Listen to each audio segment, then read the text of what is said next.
So give yourselves a woo. Woo! Oh, y'all are good. But you gotta get the hands going too. So, okay, will you do it again? Okay, 1, 2, 3. Woo!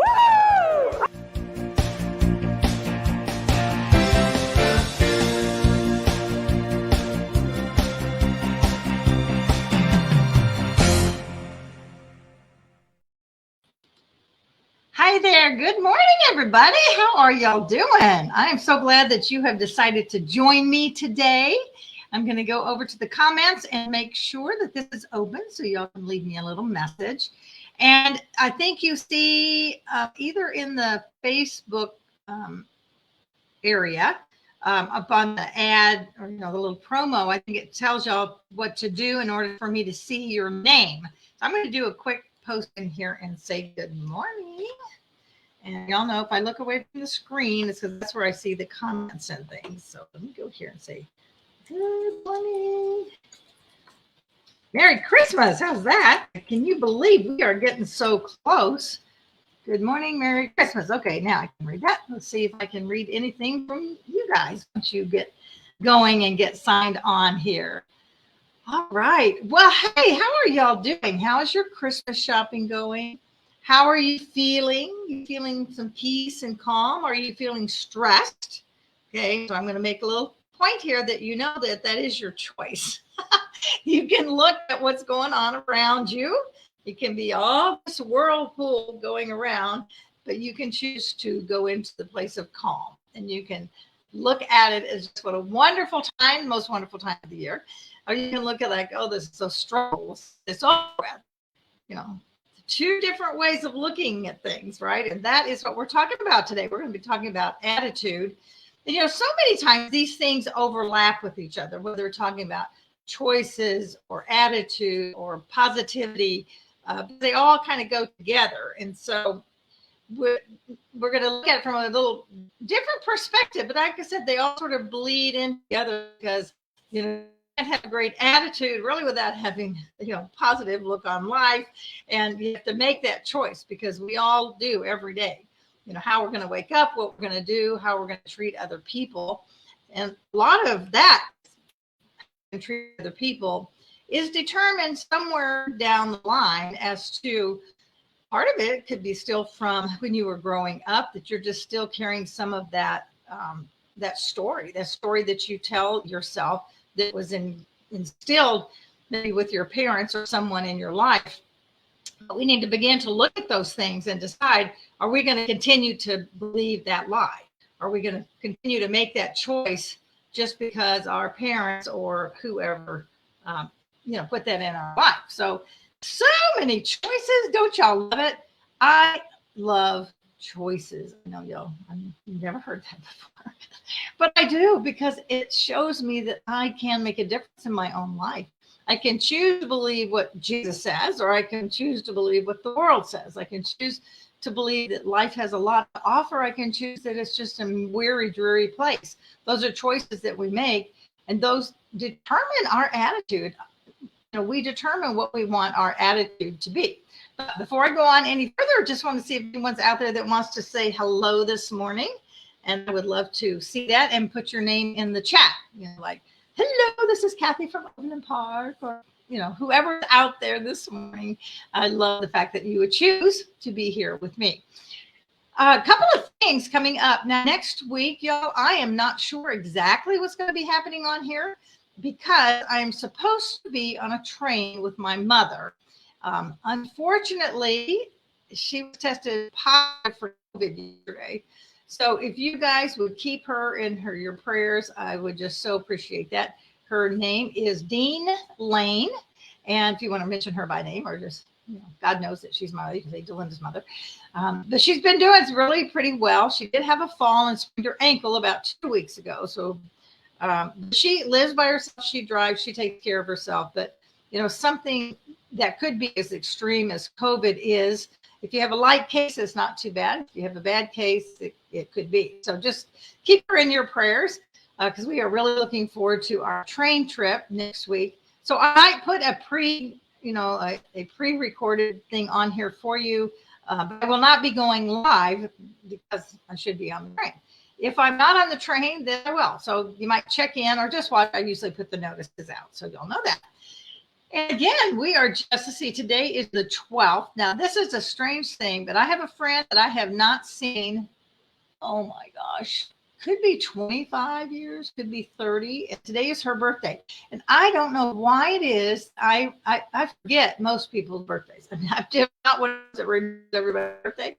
But for some reason, 12/12, I remember. And Sally Craig, if some amazing miracle that you were out there this morning, happy birthday to you. I haven't seen you in so long, and I would love to reach out and us have a phone conversation at least, if not maybe a FaceTime, just to make that connection. So anybody else who has a birthday out there, I wish you happy birthday as well. But like I said, I haven't seen her in 25 years. She was one of the first 3 consultants when I was in Mary Kay. She's the one that she was in my first 3 that made me a red jacket. That's the first level of Mary Kay that you reach. You bring somebody on your team. When you have 3 on your team, you become a red jacket. When you get 5 on your team, you can start earning your car, whatever that looks like, and where you go. And most of y'all know that I ended my career in Mary Kay as a Pink Cadillac director, senior director. So that was really exciting. I remember her for that. I think the first one was my mother, which is pretty common. You want to reach out, you just got to get that first team member, because sometimes, don't you agree that when you it's like priming the pump. Sometimes you just have to get that first whatever, that first sale, do that first concert, do that. Once you do the first something, write your first book, then it opens up, and now you believe in yourself. Oh yeah, well, I can do that. And then you move on. But sometimes it's getting over that hurdle of the first one. So keep that in mind as you're building your businesses, especially if you're newly starting. Because sometimes we just, it's just getting that first one. So don't give up until you have your first one. In fact, I have been a Kansas real estate broker for 4 years. That just almost makes me, I was like, what? How can I do anything? But I'm married to Bill for 45. So I've been a Kansas broker. And before that, I was a real estate broker in Nebraska, because that's where we met before we got married and came here to Kansas City. And the very first person that I worked under, when I first had my sales, I wonder if I had my salesman first. I think I just went directly. It took my salesman and my broker back to back at that point. Anyway, I worked for, when it was brand new at that time, Gold Jackets, Century 21. Worked for Century 21, and my first boss, so to speak, even though in real estate they're not really your boss. Anyway, my first boss was Peter, and I'd been struggling, and it's like, shown houses, and done what I was supposed to do, and taken my classes, and being diligent. And I hadn't had a sale yet, and I went in. I remember I was like, oh, this is so hard, and I'm never going to make it, the whiny, wah stuff. And I thought, sure, I was going to be successful. I just thought, this is going to be the thing for me. I'm going to be able to do this. And then when it wasn't coming, and I put in, with residential real estate, for those of you who are in it, I applaud you, because residential is hard. It's fun. It's exciting. It can be very profitable, but it is also hard. It takes a lot of diligence, and residential is where your hours are not your own. You're working nights and late afternoons and weekends trying to give the best service to your potential clients. So anyway, I was doing my boohoo thing, and he said, Peter said, sitting right across the desk from me, and he says, Delynn, if you'll just do one thing for me, he said, it's going to happen. He says, but don't quit. He said, don't quit now. Tell you what, just hang in there till you get your first sale, and then you can quit. He says, at least you will have had that experience of having your first sale. He says, can you do that for me? And I sort of rolled my eyes, like, yeah, okay, I'll do it.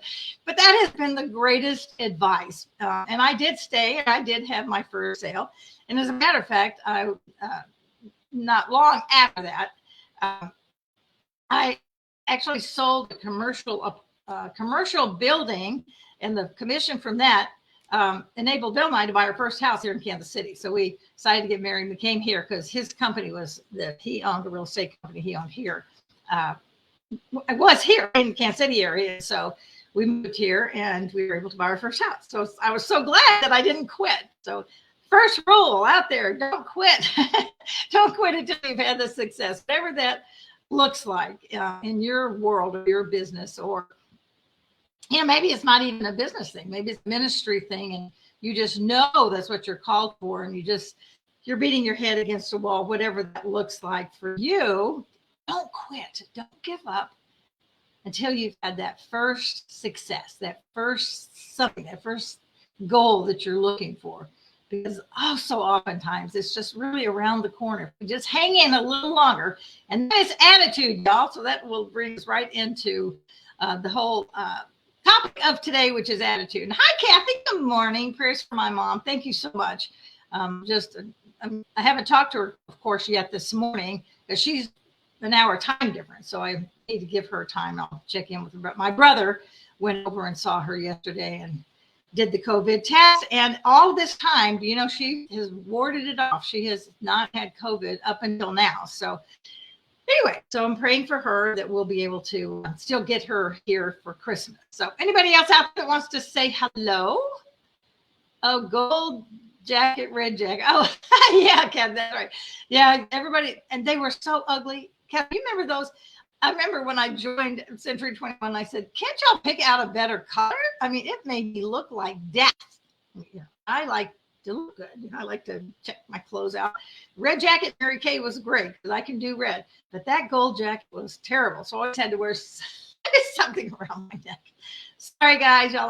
That's one of my little quirks in my personality. So we're going to do something a little bit different. I'm going to give this okay, let's get my head on. We're going to do something a little bit different. I'm going to start today going through a book. We're going to the next month. So starting now and then going through January. If it takes a little bit longer, we'll take longer. I mean, I guess if I get finished before that, we'll do it shorter. But in general, through January, really talking about attitude and how that makes such a difference in your life. And this, I'm basing it on this book. I'm going to show you here in a second. And John Maxwell is such a great mentor. I have admired him and listened to him and his sage advice since the early 90s. And the reason I know that is when we were emptying all of our books. I think I told y'all this is the first time we've had all of our books out of the boxes. Well, at least 20 years, because we've never had them out. I never had enough space or bookcases in any of the houses we lived in Vegas to have all of the books out of the boxes. This time, we decided we just lined the lower level family room with bookshelves so all the books could be empty. I mean, all the boxes could be empty with the books. So I was going through them. It was so fun. Like, a book I haven't seen in a while. And this is one of the first books that I read when I started my Mary Kay business. Now, when I first started in the fall of 92, I just came in to buy my product. This is not a plug for Mary Kay, but it's just so much a part of my life that's why y'all get stories about it, is that when I started in the fall of 92, I didn't want anything. I didn't want a pink Cadillac. I mean, why would anybody want that? I already had a great car. Why did I care? I was never going to sell the product. I loved it. I'd already been wearing it for years. And my mother and I, my best friend, we all used it. So I thought, well, we'll just all get our great discount and we'll start. And I told the gal who recruited me, my great, great friend, Vicki Lindy, I said, now I'm not going to work this. Are you sure? You know this. I'm not going to work it. I'm just going to buy my own product. And if you're cool with that, then I'll sign up. But if you're not, you better tell me now. So anyway, God had totally different plans. Even, I guess while I'm on this thing about it, that first Christmas, so Christmas of 92, Justin bought me a Christmas ornament. It's downstairs actually on the bookcase. And it was a little, wasn't exactly a Cadillac, but it looks like a Cadillac, pink Cadillac Christmas ornament. And when I opened, he says, yeah, Mom, you're going to win one of these. And I just like, I don't want one of those. How dumb was I, right? But when I did earn my first one, it was a major point in my life. So funny that they had these great great goals and ideals for me that at that point I didn't even have for myself. So anyway, one of my first mentors, in addition to Mary Kay, of course, was and is John Maxwell. And he published this book. I looked it up this morning. This book was published in 93. So I got it not long after it was written, because it based a lot of, helped me understand people, helped me understand myself for sure. And so here it is. It's called The Winning Attitude by John C Maxwell. You see all my little things? So when I put the book in the shelf and I saw all my little tabs, I thought, you know what? Obviously, this book meant something to me. So I'm going to go back through it. Well, that's what I've done. I'm through and I'm highlighting some things I'm going to share with you today. And then over these next weeks, I'm going to continue to go through here, because I know a lot of y'all who watch me are in businesses, and our attitude determines everything, you guys. Whether you're going to have a winning attitude in life or a winning attitude in business, whatever, just how we live life, how we determine which things we're going to believe. We were all raised somehow. Some of us have very positive households, some of us did not.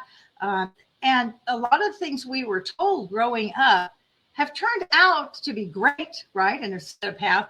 But some of those things that we were led to believe and that we just assumed was true have turned out not to be. We get to choose whether we're going to continue to believe those lies, or if we're going to change our attitude to believe differently.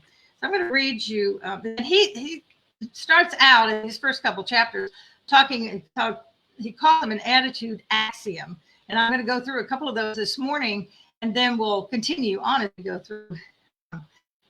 This is really good. So I'm going to just read out, so everybody knows that I'm not saying this is all my info. I interject my thoughts, but we're basing all of this on John's book here, The Winning Attitude, and I'm sure it's still out there in print, and y'all might want to get it. And then, anyway, it's great. So he says here, for some, attitude presents a difficulty in every opportunity.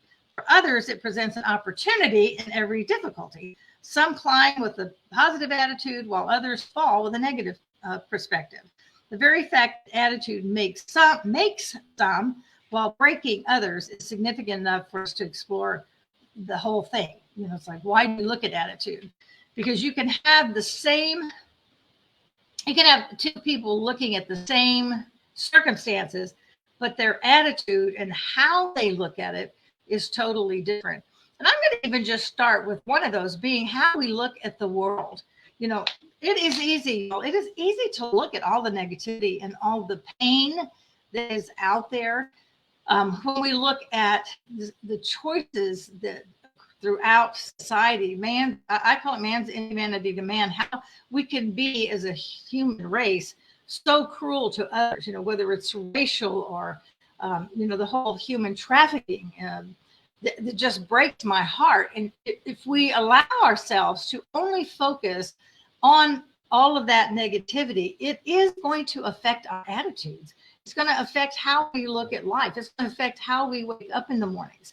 Now, I think you can still have a positive attitude. I think we can still look at the world through eyes of gratefulness and thankfulness. We can still look at the eyes with mercy and love and peace, even though all of that other stuff is happening. But it is an attitude that we have to choose ourselves. I choose to look at the world as God made it. I choose to look that, he has created some amazing, wonderful people. And those are the people that I like to surround myself with. Those of you who watch the show, who often, will see things that just encourage me so much. And I know you reach out and share things with other people. The fact that you'll pray, like Kathy will pray for my mother. I can put that out there, and I know she will. And I know others of you will as well. That is an attitude of just that, knowing that blessings are coming and faith that God is there. God has our back. He's not gone anywhere. He knows all of this stuff that's going on. He knows it before it even happens. But we have to choose what attitude we're going to have. Are we going to really believe in what God says? Or are we going to just believe whole negativity that the world wants us to get? We talked about hope in the last week or two. I don't remember which week. We talk about hope, and hope is an attitude, living in that time and living in an attitude of positivity, an attitude of looking the best. I remember so many, I guess I'm going to talk a lot about Mary Kay today. I didn't know I was, but I am. But in Mary Kay, I would hear as a director, the women get so frustrated and stuff, and everybody does in business. Let's just be real. You get a no's. You are going to have more no's than you have yeses, but the yeses will be enough to make up for it.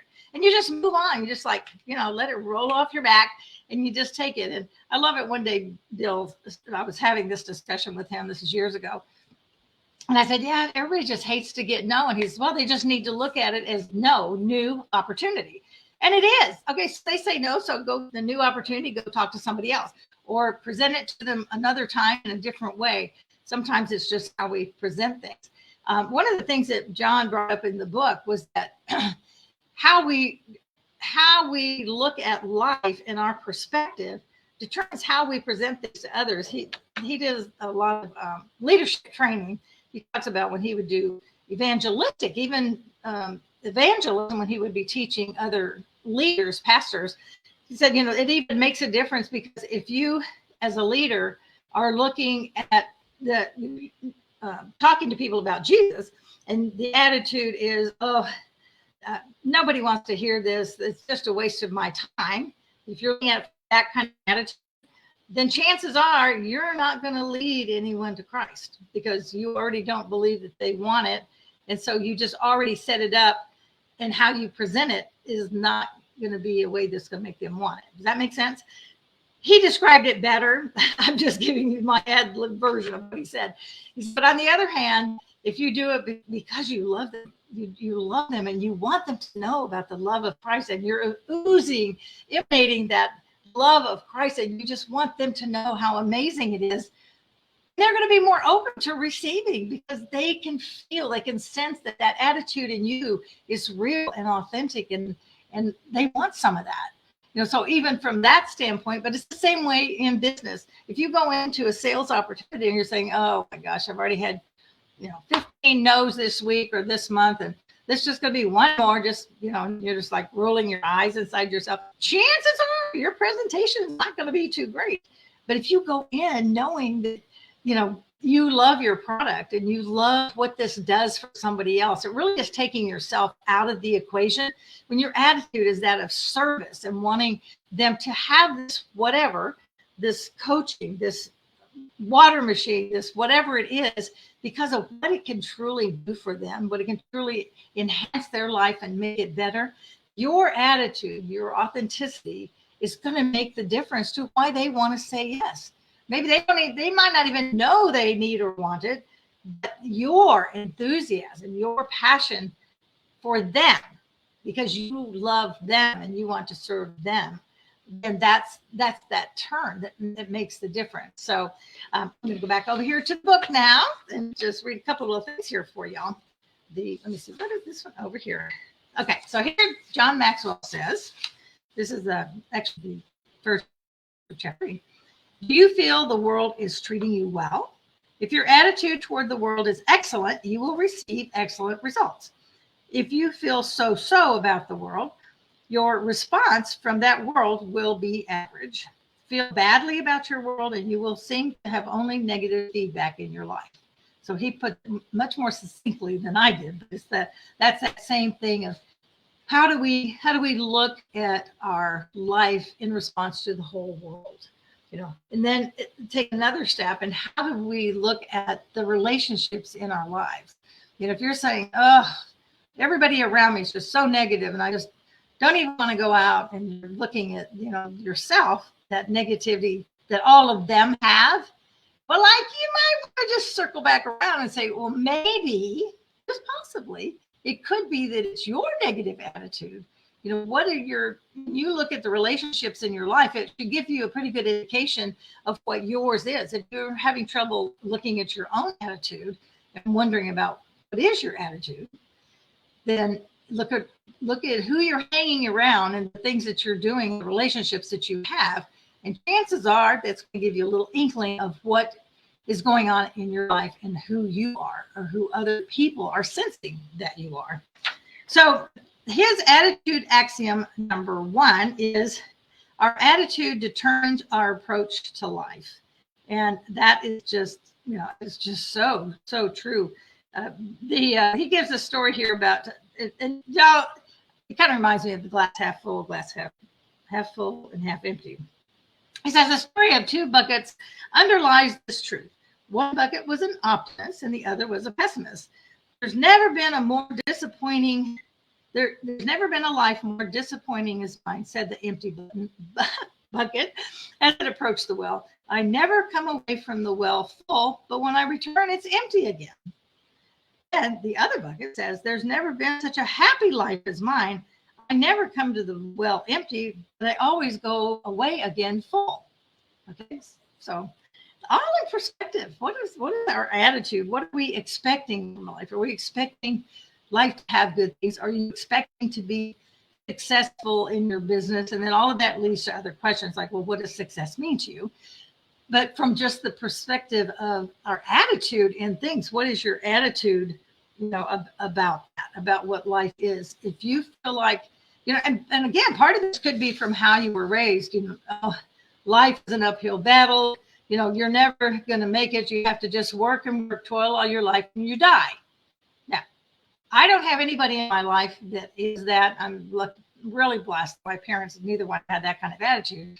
But somewhere in there, there always is going to be some little twist. Maybe it wasn't quite that obvious. So looking back at that, and that's where a lot of people, and women in particular, suffer with their self-worth because they just have always been told that, you're not going to have the success. And some have been outright told, you're not, who do you think you are? You're not worthy. You're never going to make it.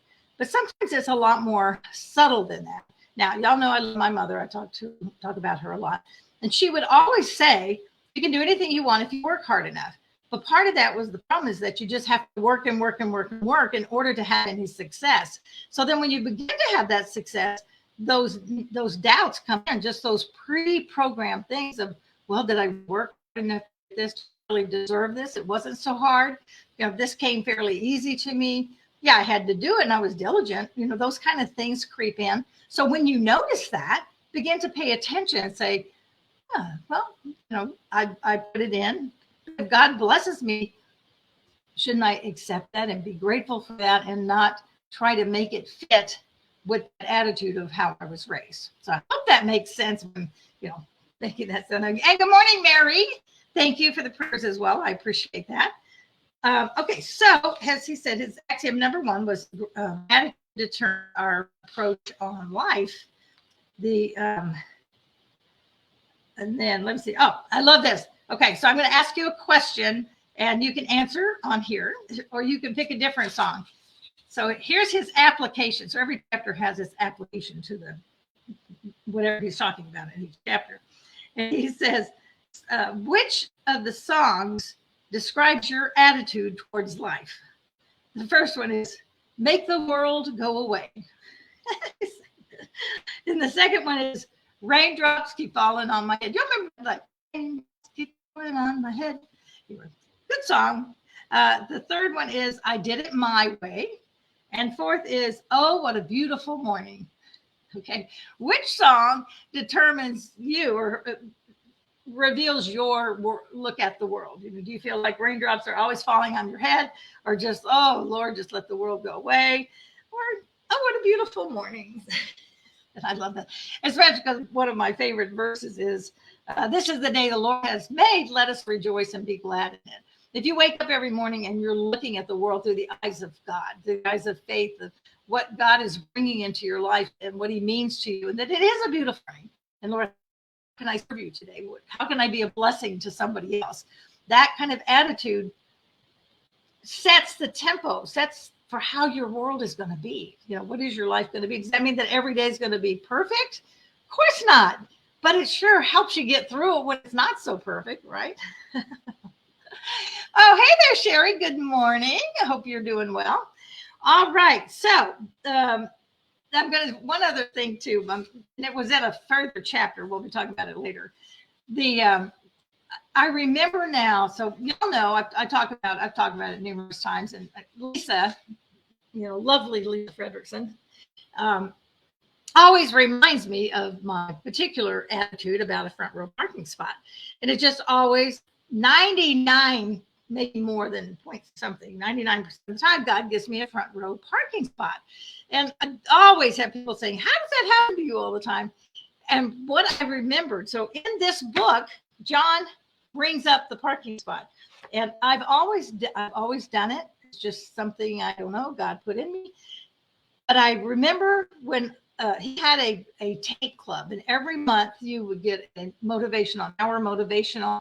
Um, uh, Actually, it was this, cassette. It was a cassette tape.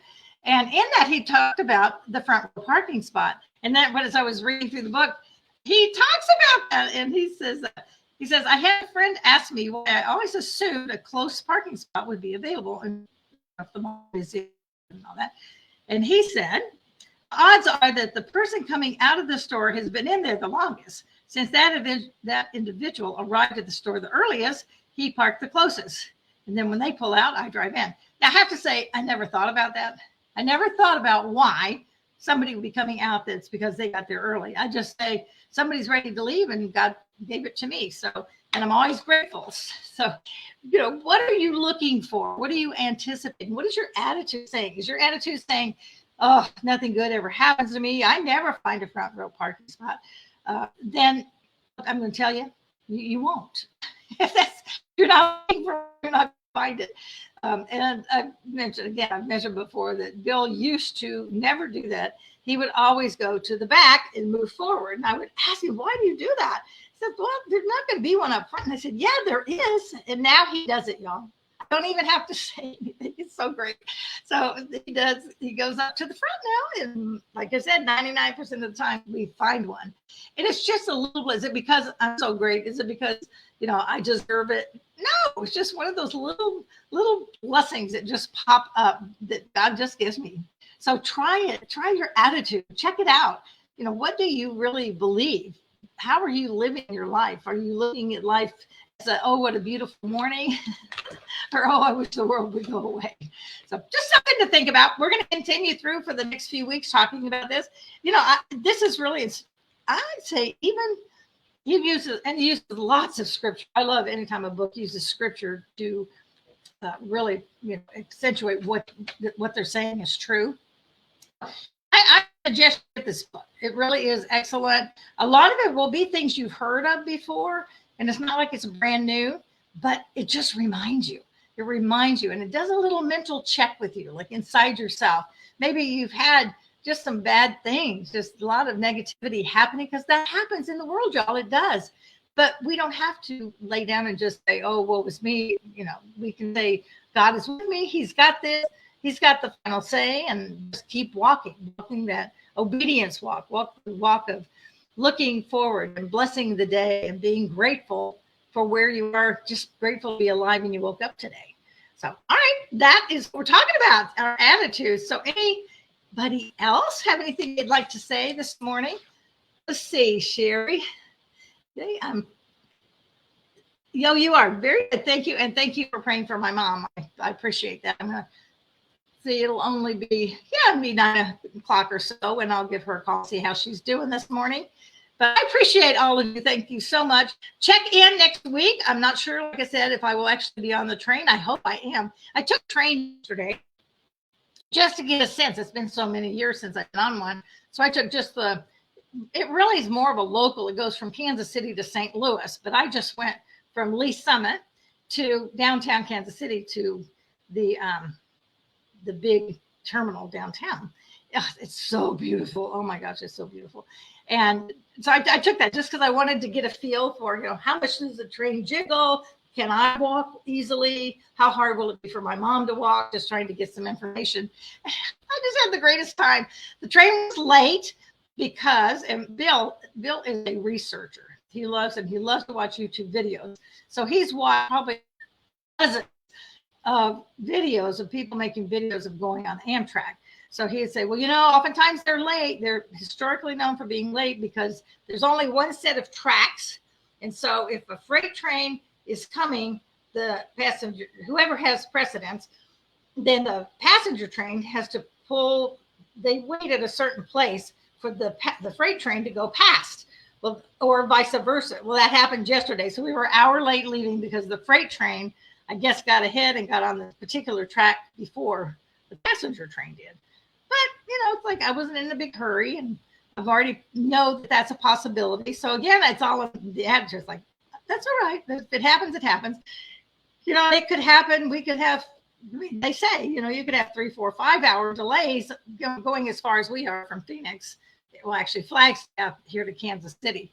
So it's just one of those things. You go into, you choose, right? You choose your attitude. Like, my attitude is we are going to have a great time. And they have, what I understand, the dining room has amazing meals that you can go into. And it's just going to be an experience. This time, it's not about getting from A to B. It's about the journey. And don't you think sometimes in life, it's that same thing? Sometimes we need to just look at and have an attitude of enjoying the journey and seeing the journey for what it is instead of just getting from A to Z. Just a thought. All right. Thank you guys for being here. I appreciate you so much. Take care and have a blessed week. And if I don't see you live and in person next week, Merry Christmas. Have a wonderful time. Enjoy it. Be in the moment and just appreciate every moment that you have. All right. Take care, y'all. Bye now.